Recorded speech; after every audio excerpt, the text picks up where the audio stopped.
Assalamu alaikum. Good afternoon, viewers and listeners. Mala Suleiman Suare, DLC Facebook Live. Just to update you on the concluded negotiations. As you remember yesterday, last night, I'm on a brief conversation on the issue. But I'm coming back to react to the side of the Yaya Jammeh movement. The statements you have the distorting statements you have mom lañ nekk di feed Gambians and the Gambia Armed Forces. Mom la ne won ma ñëw jox leen update, and I'm right now in Birmingham at the GRAP diaspora conference boo xam ne mu ngi war take place, but conference bi start angut ma ne ma jël the opportunity to react to the campaign, latest campaign boo xam ne the GRTS and the Yaya Jammeh management team started mistorting the informations and the facts on the ground. There's a press release last night at 10 o'clock p.m. in the Gambia, claiming that the Ecowas summit, the Ecowas negotiation, amul breakthrough, and in fact, Yaya ñoom ñu ngi claim ne Yaya la fa insist on going to elections, and secondly, guy ñu ngi claim ne the ECOWAS negotiators dañ wax ne they are not going to intervene militarily. They only have the option to follow the constitutional route for a peaceful settlement. Atam ñu emphasize ñu claim ne Buhari lafa joxe statement to say ne they are following the constitutional route for a peaceful settlement, why amuñ benn options to intervene militarily. Mbokk yi loolu yëpp fen la, and su ma ne fen la, I am not just going to say fen la ma MC. I'm gonna reference international points. ñoo xam ne they have talked about these things and prove ne there's this campaign going on, and there's a campaign going on. This campaign guy ko wax on GRTS, but they're going around with to the armed forces to try to tell them to these people, they're not going to intervene militarily. And in that sense, to make sure these people relax on this, te suñ relax on this, what happened? Then moom mu mun a am control. Moo tax ñu war a am continuer this discussion suñ ko fi amee. Let's get back to the armed forces and reassure them. Let's not take the chance. Information is not out there. The only information that gets in there, more information from social media, from us. Suñ toogee Gambia, the information they have is the information from GRTS. And that's the information that goes as information to the Gambian people. Foog ñu counter this information. And the second propaganda is, you get them around in the Gambia, and they wax nit ñi, civilian population, and telling the military personnel ne Adama Barrow, in fact, lafa as abscond from the Gambian territory. Te ñun ñëpp xam nañ fen la. And the proof of the pudding is in the eating. Su soobee yàlla, very soon, dinañ gis proof bi. Adama Barrow na dellusiwaat Gambia, and dellusiwaat as the president he is. Te mu ngi dem to a summit to represent Gambia as the elected president of the Gambia, because of the outgoing president. He's not worth that credit. Put them talk with those dignitaries in Mali. Okay, the issue here is the first evidence mooy Mohamed Ibn Chambers, koo xam ne mooy UN representative for West Africa, koo xam ne mu ngi toog si bunti ECOWAS.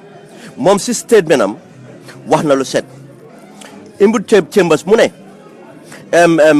peaceful negotiations yi ñu ngi dem on, but the military option is still available, and whatever it takes nañ ko def pour make sure ne Gambians yi am nañ seen rights, Gambians yi am nañ seen president elect. By the 19th, the inauguration is going to go up. That's the UN representative for Africa, West Africa, ku toog ECOWAS, Ibn Chambers moo ko wax. Then that's one point ne Yaya Jammeh fen na, te waxoon naa leen ne su waxee lu mu wax bu leen ko dégg, fen la moo wax. Yaya Jammeh fen na ak ñu ko waxal fen nañ. And more continue. Another source is Al Jazeera News. Nicholas Haig koo xam ne mooy the Al Jazeera correspondent for West Africa koo xam ne fu mu ne nii mu ngi station in Senegal Dakar koo xam ne mu ngi jël interest am yëpp def ko fu mu ne nii in the news coming from the Gambia. Nicholas Haig statement on Buhari meeting and the Senegalese president. The guy this guy, the Al Jazeera coverage, covering the negotiation.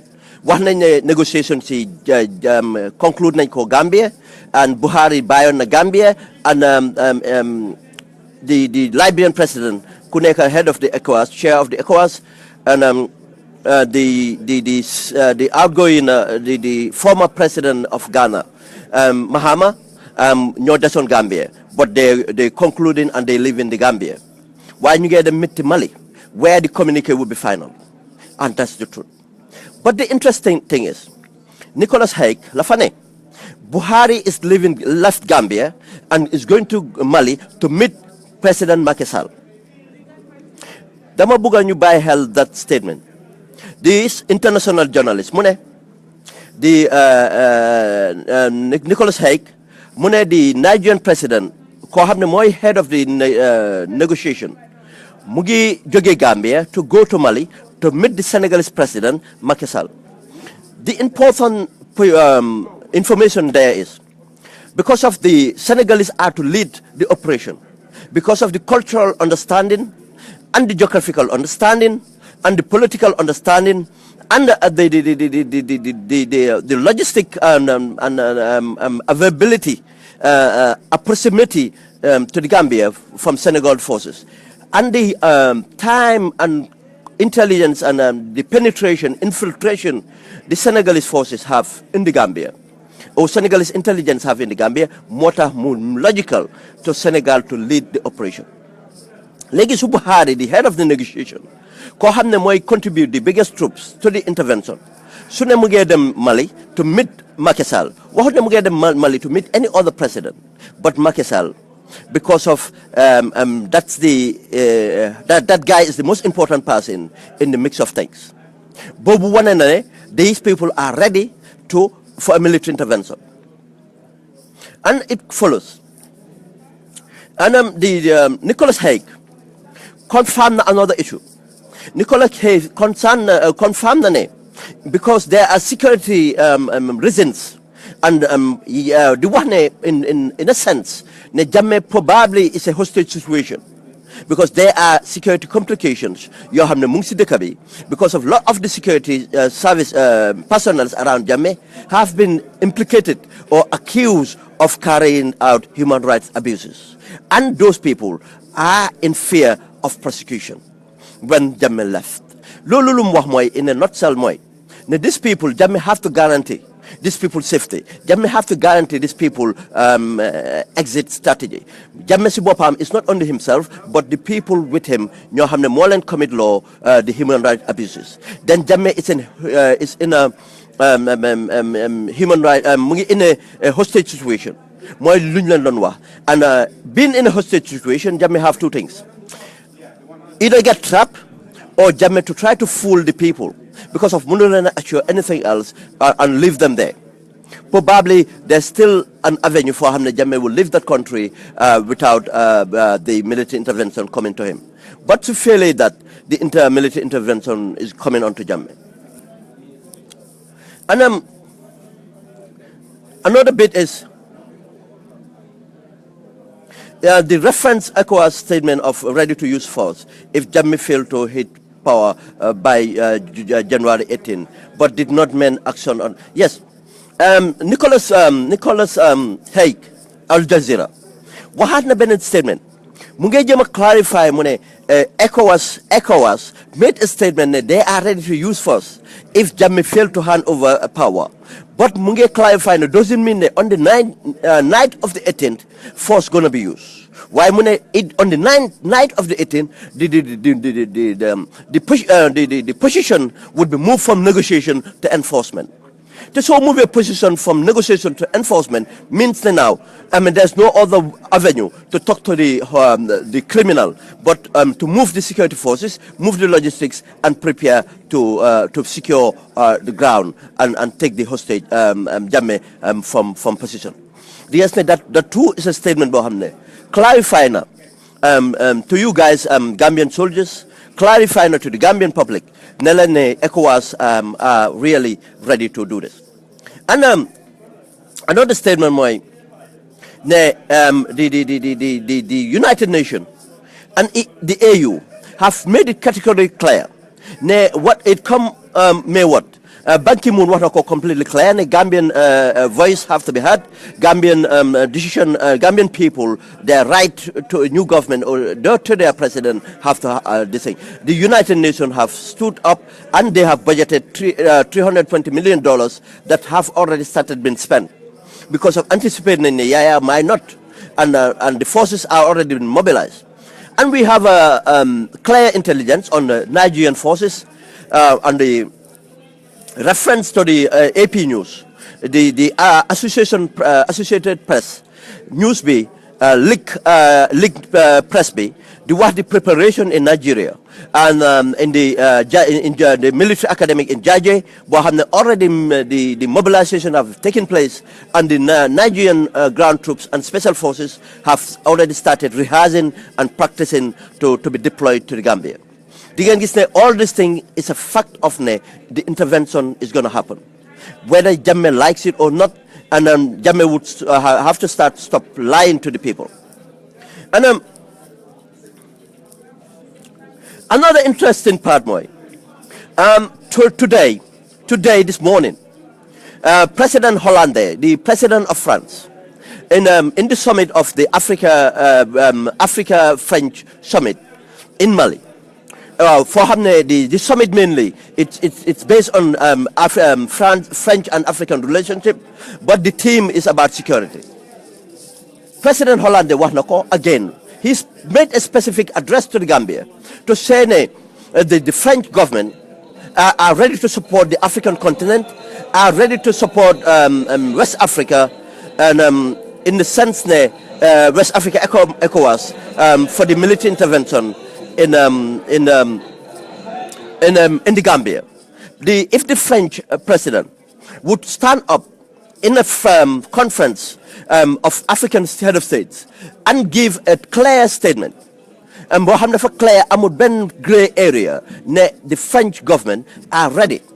You know, Macky Sall went and took blessing from France when the Ecowas summit was going on for the readiness, and the French troops are already in Senegal to intervene in the Gambia.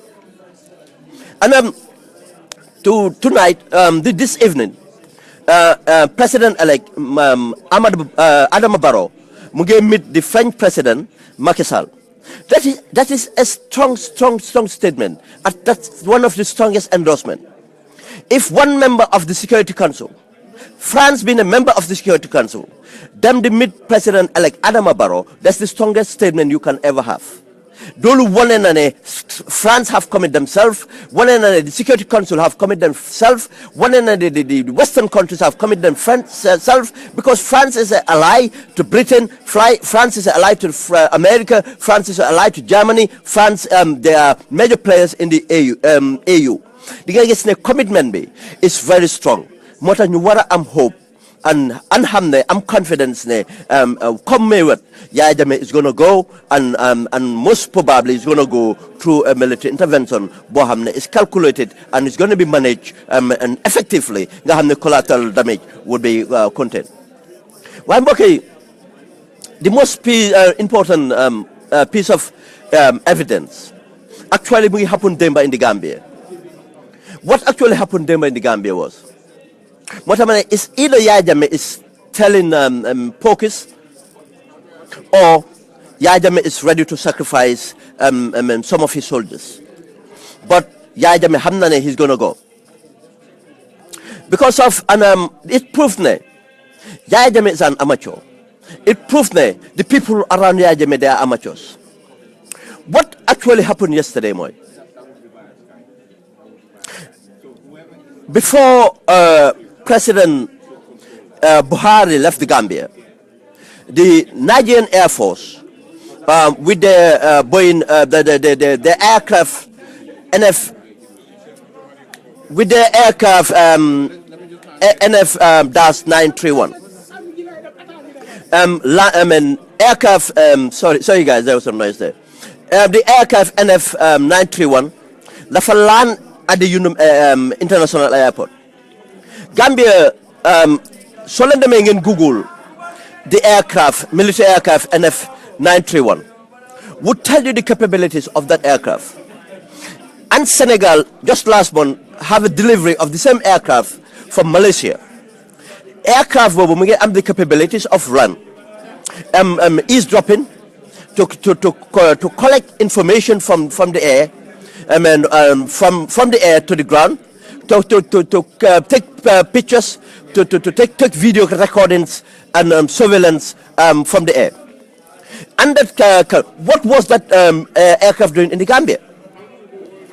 Lan la aircraft boobu doon def in the Gambia. NAF 931 lan la doon def in the Gambia laaj leen ko seen boppa moo leen wax ne Yaya is either lying to you. Yes, it's a cargo carrier. It can carry troops, it can carry cargo, but am na surveillance capabilities. And lan la tax mu ñëw Gambia moo tax ma leen ne it's a piece of information we should ponder on. But to carry, to invite President-elect Adama Barrow to travel to Mali, it's an endorsement, but not only an endorsement, it's a strong security arrangement for President-elect Adama Barrow. Because we have to understand that the most important person right now in the Gambia, my President-elect Adama Barrow, elect to be the head of the sovereign.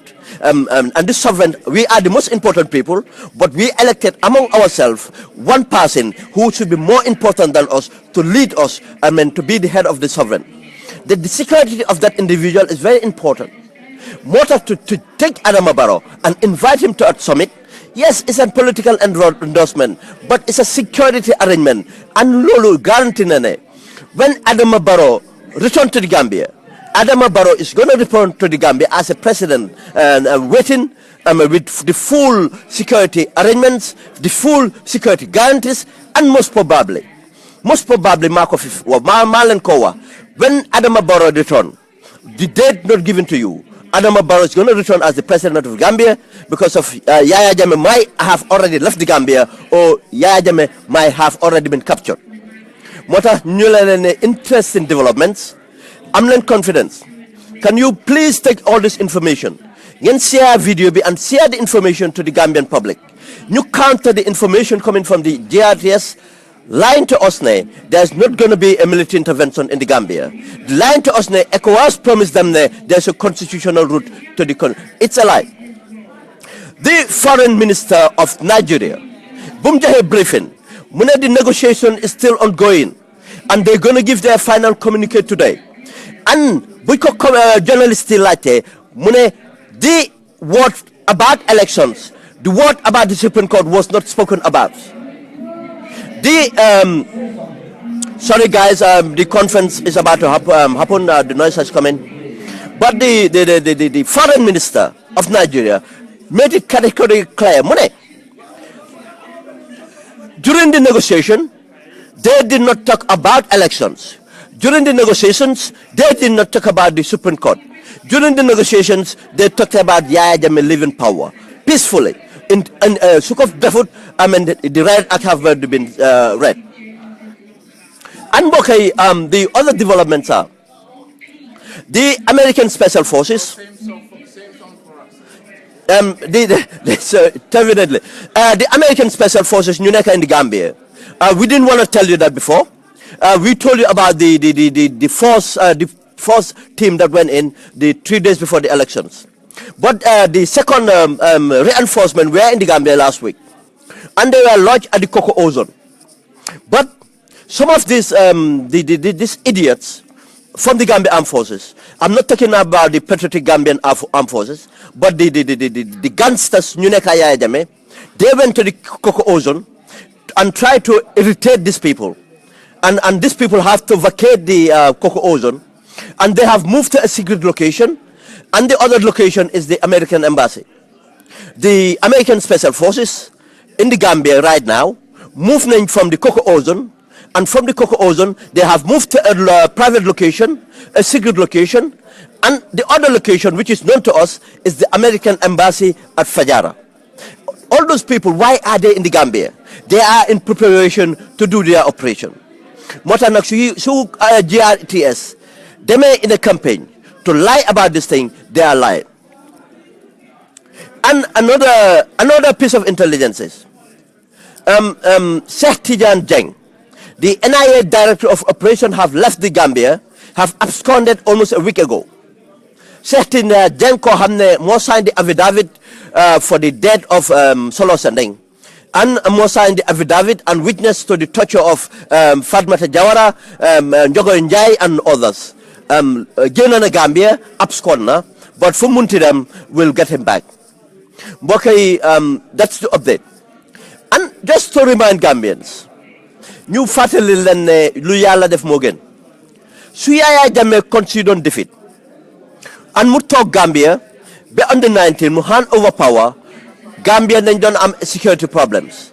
Because of Gambia duñ don probably am a need, or they might not think that they have a need for security guarantees. Probably they will not think that they need a need for security intervention. But what would have happened is Gambia then follow the constitution then. And if we had followed the constitution, we would not have arrested Jammeh, we would not have prosecuted Jammeh, we would have wait for that constitution to be amended.